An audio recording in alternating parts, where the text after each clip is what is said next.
ദൈവനാമത്തിന് മാത്രം ഉണ്ടായിരിക്കട്ടെ. അഭിവന്യ പിതാക്കന്മാരെ, ശ്രേഷ്ഠരായ വൈദികരെ, പ്രിയപ്പെട്ട ഷമ്മാശന്മാരെ, വൈദിക വിദ്യാർത്ഥികളെ, കർത്താനായിരിക്കപ്പെട്ടവരെ, പരിശുദ്ധ സഭയ്ക്ക് ഒരു തികഞ്ഞ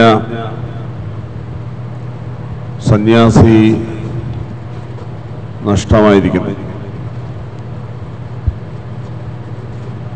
ലൗകികമായി ചിന്തിക്കുമ്പോഴാണ് അങ്ങനെ പറയുന്നത്. എന്നാൽ ആത്മീയമായി ചിന്തിക്കുമ്പോൾ സഭയുടെ സന്യാസി മഹത്വത്തിലേക്ക് പ്രവേശിച്ചിരിക്കുന്നു എന്ന് പറയുന്നതായിരിക്കും ഉചിതം. സഭാ ജീവിതത്തിൽ ത്യാഗവും പ്രാർത്ഥനയും ഉപവാസവും ആത്മതപനവും അതിൻ്റെ ക്രമത്തിന്റെ ഭാഗമാകുന്നുവെങ്കിൽ ആ ക്രമത്തെ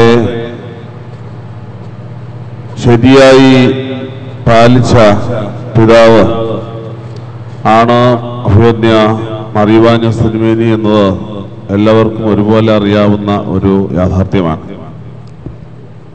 അതുകൊണ്ട് തന്നെ പിതാവാൻ ദൈവത്തോടും പിതാവിന്റെ സന്നിധിയിൽ വലതുഭാഗത്തുള്ള കുഞ്ഞാടിനോടും ആവരണം ചെയ്തിരിക്കുന്ന പ്രകാശമാകുന്ന പരിശുദ്ധ റൂഹായോടും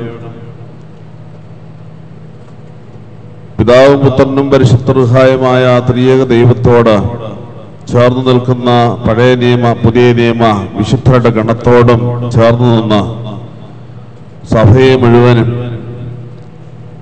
ദൈവസന്നിധിയിൽ സമർപ്പിച്ച് പ്രാർത്ഥിക്കുവാൻ തക്കവണ്ണം ഈ പിതാവ് എടുക്കപ്പെട്ടിരിക്കുന്നു എന്ന് പറയുന്നതായിരിക്കും കൂടുതൽ ഉചിതം. ധാരാളം ശിഷ്യഗണങ്ങളുടെ ഗുരുവാണ്. കോട്ടയം വൈദിക സെമിനാരിയിലും അതുപോലെ തന്നെ ഞാലിയാകുഴി ആശ്രമത്തിലും ധാരാളം പേരെ സന്യാസ ജീവിതത്തിലേക്കും വൈദിക ജീവിതത്തിലേക്കും കൈപിടിച്ച് ഉയർത്തിയ പിതാവ്. അതിലൊരാളാണ് ബലഹീന ഞാനും എന്നത് ഈ സമയത്ത് ഓർക്കുകയാണ്.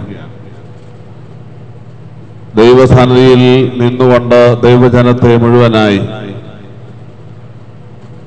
നീതിയോടുകൂടി തിരുസന്നിധിയിൽ സമർപ്പിച്ചുവെങ്കിൽ തുടർന്നും മുഖാമുഖമായി ദൈവത്തിന്റെ സന്നിധിയിൽ നീതിയോടുകൂടി ദൈവജനത്തെ സമർപ്പിക്കുവാൻ ഈ പിതാവിന് ഇടയാകട്ടെ എന്ന് ആശംസിക്കുന്നു.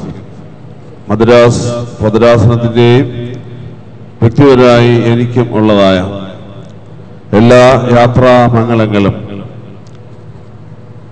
അഭിവന്യ പിതാവിൻ്റെ തൃപ്പാദങ്ങളിൽ സ്നേഹ പുഷ്പങ്ങൾ സമർപ്പിച്ചുകൊണ്ട് ബലഹീന ഞാൻ നേരുന്നു. ദൈവം അദ്ദേഹത്തെ സ്വീകരിക്കട്ടെ. വിശുദ്ധരോട് ചേർന്ന് നമ്മെ ഓരോരുത്തരെയും തിരുസന്നിധിയിൽ സമർപ്പിച്ച് പ്രാർത്ഥിക്കട്ടെ.